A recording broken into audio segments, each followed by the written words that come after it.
Hey, good afternoon. Welcome to this edition of the Coal Scene. Appreciate you taking time to join us here today. Promise it's going to be a very exciting program. Have Jason Bostic here with me with the West Virginia Coal Association, and Jason just tallied up the year-end numbers, which, as you know, they tend to drag on a little bit, and it's typically this time of year when we have the final results from the previous year. So joining me in the studio to talk about the statistics and some other ongoing information and programs underway within the coal industry, Mr. Jason Bostic, Vice President, West Virginia Coal Association. Jason, how you doing? Great. Good. Thanks for dropping by today. Thanks for the invitation. We were just sitting here in the studio waiting for your arrival, so I appreciate you taking time to come by, and hopefully you have some good information. Hopefully things are on the rise and we're seeing some increases across the board. We have. So as you said, the latest numbers from 2018 are in. What we think are the close to final numbers, and West Virginia as a state produced about 99 million tons of coal. That's up from about 93 million last year, and of course our most recent low of 84 million in 2016. So the recovery for our industry continues. We remain at that level. We're still the second largest coal producing state in the country. We are behind Wyoming, which produces about 300 million tons of coal. But we are the largest underground producing state in this country. About 76, 77 million tons of coal were produced from underground mines last year in West Virginia. And we are also the largest international coal exporting state. More coal leaves the shores of this country, comes from West Virginia than any other place in the country. And that has really been an improvement over the last couple of years. Our export numbers have increased dramatically. Metallurgical, primarily coal we use to make steel, but we've also seen a dramatic improvement in thermal or steam coal exports. A lot of that's gone to our traditional market of Europe. We've also seen a greater demand from a new market for us, which is Asia, India in particular, for steam coal from West Virginia. Interesting. And on that, within that market, we compete with a lot of different countries. Australia, of course, Australia is primarily metallurgical, if I'm not mistaken. It is. Indonesia is big steam exporter down over in that area. Yeah, I think what we're seeing is as the industries and as the electricity markets in those countries improve, as they go from third world status to more intense infrastructure, that they realize what we in this country realized decades ago, which is if you have to burn coal and you have to move it halfway around the world, you might as well move the product which gives you the most heat content of the highest quality. And even though, to use Indonesia as an example, Indonesia is closer to India, the coal is so low in quality, you have to burn almost 3 times as much of it to produce the same amount of electricity as you do our coal. And it has certain... So Indonesia, the characteristics of Indonesia's coal is very similar to the Western. It is. Subbituminous or lignite. Yes, very, very low BTU value. So as India, for example, ramps up its electricity production, it's going to need higher quality coal. That's unavailable from Indonesia, so West Virginia, we already have the infrastructure in place to export that level of production. Then I think you're going to see more of those countries turn to West Virginia for their thermal coal needs. I read a statistic, and it seems like it's, boy, just right on with what you're saying here. But it showed that there's a higher percentage of U.S. coal that's being exported today since the 1950s. Yes. That was primarily driven, I think, by the energy transition in Europe. We shipped more thermal coal to Europe than we have probably since the end of the Second World War, as Germany and France and other nations in Europe sought to transition from their nuclear energy supplies to other forms of energy. And a lot of those countries bet very big on renewable power sources, only to find that they failed to meet the consistent demand that's required for base load power. So those countries were forced to ramp back up their coal-fired utilities, which had been turned back in years past, basically because of their reliance on nuclear power. Interesting. It's a very interesting dynamic to watch, and one I don't think any of the energy observers around the globe expected to happen. I think a lot of those folks, just like the political leaders in Europe, believed that you could switch immediately over from nuclear power to more advanced sources of renewable energy, only to find out that you can't make that transition overnight. And more to the point, making that transition to renewable power 100% is just impossible. So we're exporting a lot of our metallurgical coal, and that's the high grade coal generally located in the southern part of our state, although there's some in north central, as we know, some major complexes being considered there in the met reserves. But we're also exporting higher volumes of steam coal. Yes, sir. And of course, steam, as you indicate, that's fueling the economy and the power needs. And the metallurgical coal that's being exported right now, it's in high demand as a direct result or correlation to the higher steel production statistics we're seeing internationally and domestically. Yes, yes. Since 2016, the domestic steel industry has kind of gone through a rebound as well. For the first time in recent memory, you have domestic steel producers announcing plans to restart or rebuild major steelmaking furnaces. So that's driven our domestic demand up 3 to 5 million tons. And internationally, I think the same dynamic is at play that we see in the thermal coal side of the world, whereas China and the developing economies, as their industries advance, their steelmaking needs become more complicated, so that they need higher quality coal to produce a higher quality steel. So you see countries like India turning from their more regional suppliers of metallurgical coal to West Virginia, because our quality is consistent, and we have all 4 grades of metallurgical coal here in this state. There's not many other states or any other regions in the world that can make that kind of claim, but we have all 4 grades of metallurgical coal. So no matter what quality of steel you're making, whether it's surgical steel or automotive steel, we can supply that coal that gives you the proper blend to turn out that kind of product. You know, a couple things. You know, we're still the second leading coal producing state, even though the turmoil and downsizing we've gone through here in the last, you know, over the last decade almost now. We're still the second leading coal producing state. We still mine more coal from underground methods than anyone else in the country. We probably still have more longwall mines here, since stands to reason, since we're the leading underground coal producing state. We export more coal than anyone else in the country. I think you indicated we're anywhere from 35 to 50% of all the U.S. coal exports. And that has to be a factor of the proximity, closeness we have to the major ports, as well as our efficiencies here and overall volume. It does, Chris. And of course, the wide variety of coal that we have here, you know, we can produce higher sulfur steam coal, mid sulfur steam coal, some of the lowest sulfur steam coal found anywhere in the world. But we also have the highest BTU coal from a steam electricity perspective. And then we also have the complete portfolio of metallurgical coal. So if you need coal for any of the above reasons, if you're using it in an industrial process, if you need it to make electricity, or if you need it to make steel, West Virginia can provide that product. But also, as you mentioned, the proximity to the infrastructure to export coal. Early in the development of this state's coal industry, particularly the southern coal fields, the railroads and the infrastructure were installed with an eye towards exporting our product. So we've got that established infrastructure in place. It's been there for decades, up to a century. What is presenting a challenge for us recently is the export market was primarily tied to southern West Virginia coal movements. But over the last couple of years, we've seen an expansion of coal exports from northern West Virginia. And the infrastructure is there, it's just not there to move the volumes of coal that we anticipate leaving our shores from northern West Virginia. And not only steam coal, but as you mentioned earlier, we have a new developing metallurgical coal market in northern West Virginia. Arch Coal.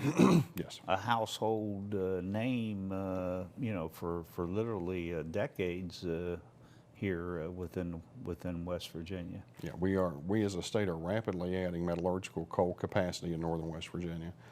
And it's a product that, again, the steel companies, particularly here in this country, but also the countries of Asia, as their steel industries advance, they're still making techniques have adapted to allow them to use this new type of coal, new type of metallurgical coal. It's what we refer to as high volatile met coal. It's got more volatile properties, kind of closely resembles steam coal, but for its coking properties. But that's a really exciting development for the state It and for is that part of the country. a lot of accolades and kudos to Arch Coal. A lot of And foresight. they've been an industry leader in their mine health and safety programs, their environmental stewardship programs, and it's just really comforting to see a company, and pleasing to see a company like that making larger investments in West Virginia and in West Virginians. Yeah, I know there was a time a couple years ago that we didn't know if we would ever see a new coal mine open in West Virginia. But there's been a major expansion announced for one of those mines in northern West Virginia, and I think there's another complex already on the drawing board. Let's rewind just a little bit, and one point I want to make perfectly clear for those that are viewing this program.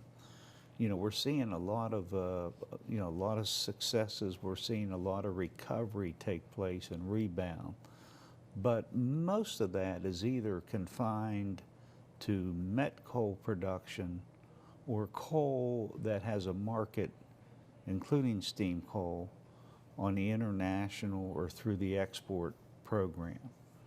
Domestic steam is still relatively flat, and we continue to see struggles and challenges there. We do. That's been the result of the closure of the power plants. That started midway through the Obama administration. We've talked about it many times on the program. And those power plants, for the most part, have not come back online and probably will not. So we have the loss of the market just from a plant destruction standpoint that they were closed. But we also have greater competition from natural gas-fired power plants. And an important factor that most folks don't think about is taxpayer-subsidized renewable power. So that the wind generators or the solar generators, they are able to essentially bid into the electricity market at zero. They have no cost that they have to deduct from their selling power price, because you and I and our viewers as taxpayers has already paid for that production capacity. So that impacts, with respect to the power plants that remain, that impacts the ability of the coal-fired power plants to run every day and to sell their electricity into the market. The price of the coal at those power plants impacts that as well. One of the other things that we witnessed on a large scale in West Virginia is market erosion to coal from other states. The Illinois Basin and some of our competitor mines, close competitors in Pennsylvania, began to displace coal produced in West Virginia just because the coal was more expensive. Part of that's due to production costs. The geology here in West Virginia is challenging. But a large part of that had to do with government-imposed burdens, primarily taxes. West Virginia has a severance tax for each ton of coal extracted that most other states don't have. Our two biggest competitors don't probably have. ought to point out that there was legislation recently passed that will effectively lower that severance rate here over the next several years. I think it's a phase-in where it's ratcheted down, about a third of a percentage over a 2-year period. Yeah, and that'll be real helpful. I think it will. I think during the legislative session, when we analyze the impact of that reduction, even though it's phased in over time, we think that will allow us first to preserve the market that we have so that we don't see that further erosion. But I think especially with some of the higher quality coal that we mine, some of the higher quality BTU coal, that may actually help us take back some of our market. Well, that's fantastic if that can occur. Probably I'll just simply mention and single out our political leadership. It seems like everybody has their sleeves rolled up, doing whatever is humanly possible within their area of control. Such as the president, such as our governor, Justice, who's working very close with the coal industry to try to not only preserve what we have, but grow and expand. We have great legislative leadership right now that seem to be wired into the coal industry, willing to do whatever we can do on the state level to help the industry. Absolutely, Chris. And I think the actions of the last legislative session with the severance tax reduction and also the investment opportunity tax credit for the coal industry, that's going to be so critically important for our industry to build the next generation of coal in West Virginia. The decisions that were made this year and last year can help us lock in new infrastructure, encourage investment in coal mines and in preparation plants and transportation facilities that will last another 20 to 25 years. Well, let's talk about that a little bit. I know we talk about the reduction in severance, and everybody kind of understands that. We went from 5 to 3, and it's phased in over a couple years. There was a second major tax legislation that passed as well, and that's one I think you just hinted on towards it, that allows companies to recover some of this huge investment cost without in any way reducing greater amounts of tax dollars. This is new money, new dollars, and it's being done to incentivize new mine development, expansion of existing mines. That just sounds on the surface, has to be a win-win. Yeah, I think it is, Chris, because the severance reduction, as you know, was just for steam or thermal coal. It did not apply to metallurgical coal production. So the second tax legislation that passed, the investment opportunity tax credit, even though it's not restricted to met production, most folks, when they thought of the legislation, envisioned metallurgical coal production because those are the facilities where the infrastructure is rapidly wearing itself out. We haven't had a whole lot of investment there, but for the Arch Coal dollars that were spent up north in northern West Virginia, that sector of the industry hasn't seen a whole lot of significant investment because the outlook for domestic and international steel production was forecast for decades to continue to decline. But as we've seen the world come out of kind of the economic coma of the recession, steel production has picked up. You saw some of the actions of the president with respect to steel tariffs that increased steel production here in this country.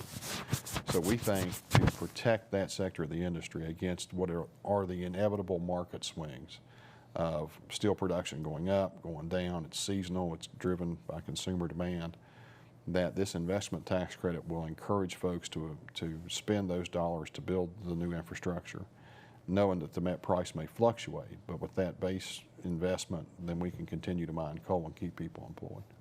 Well, you take a company like Arch, for instance, and I don't mean to be picking on them today, but I mean, you know, it's just such an exemplary company. Everybody wants Arch Coal in their portfolio, and so, I mean, there's a lot of opportunities and options a company like Arch has, and not, you know, terribly different than most of our publicly traded companies. They mine in several different states. They mine in several different countries, and so there's a lot of, you know, interest and a lot of competitiveness to try to attract Arch to mine more coal, hire more people, you know, within those different jurisdictions. And so this program, you know, that was ultimately constructed by our governor and legislative leaders, you know, it's designed to attract companies like Arch or encourage them to make greater investments here within the state. As you and I know, I mean, the state of Illinois had incentive programs. Some of the western states have incentive programs.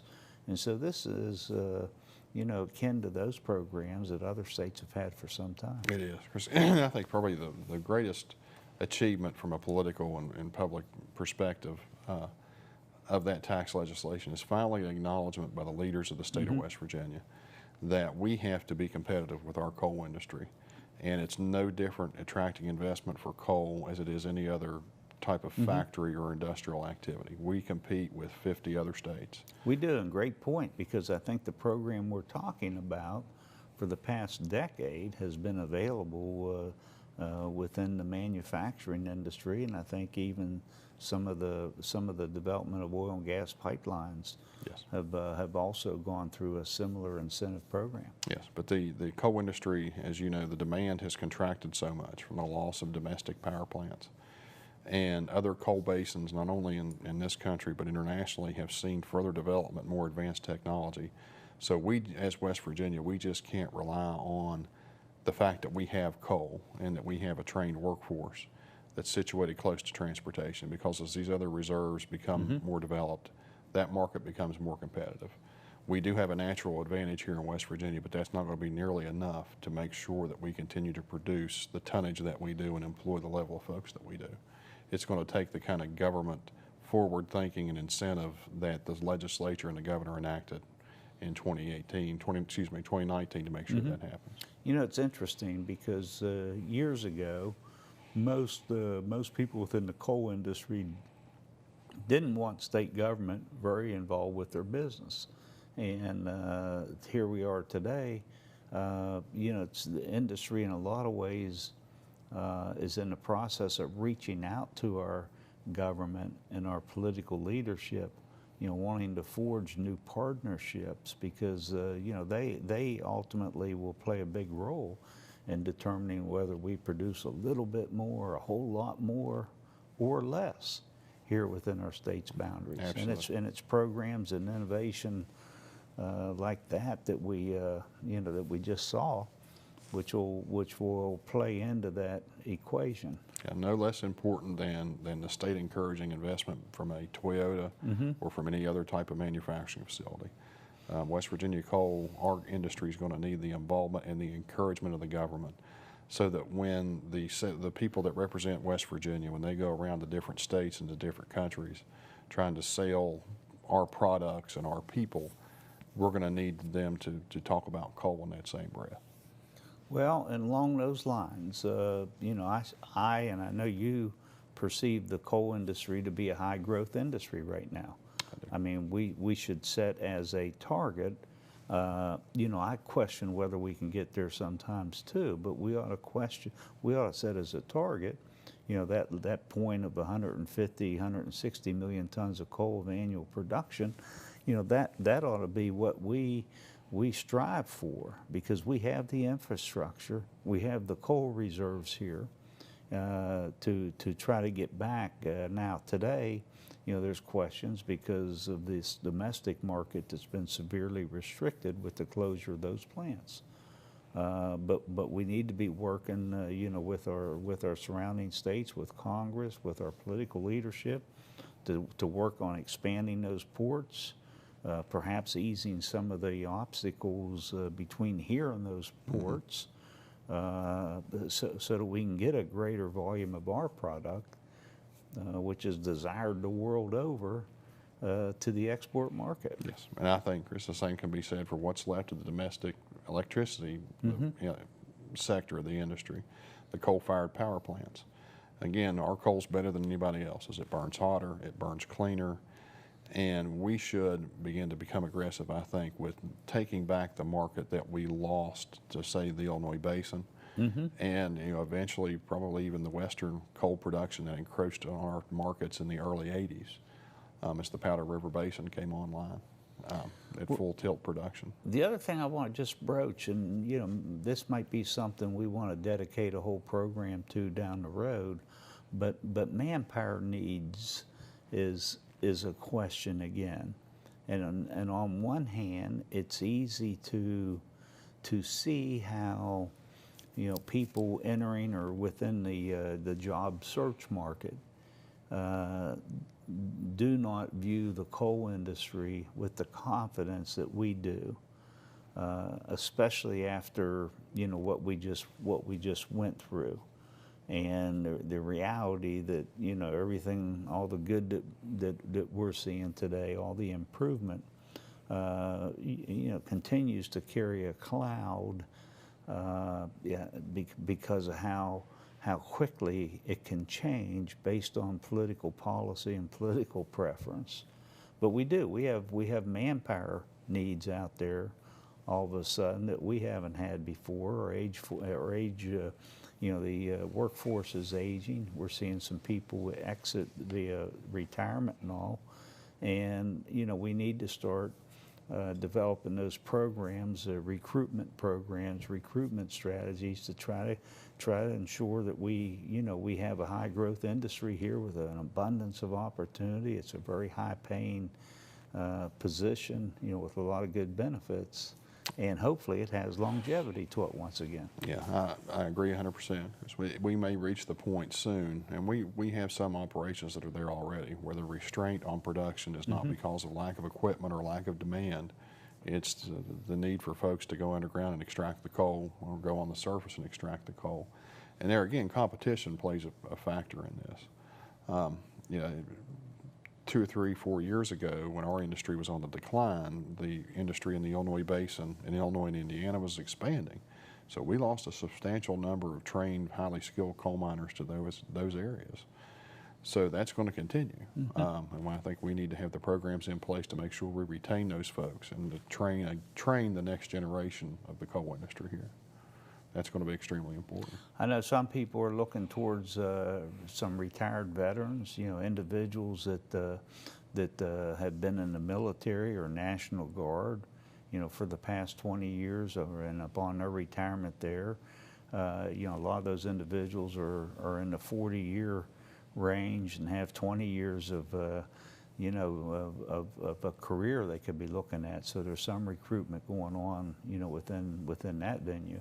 I know our good friend Dr. Gee at WVU and Dr. Gilbert at Marshall probably wouldn't want to hear this, but there's there's a lot of kids stuck in these programs, 5-6 year go nowhere degree programs that might want to think about an industrial job for a couple years until they can figure out what they want to do in life and as an adult. Well, Chris, I think the young folks that are looking to advance quickly, there's no better place probably to do that than the coal industry. If you have a technical background or a technical degree, you can very quickly find yourself, I think, at higher levels of management.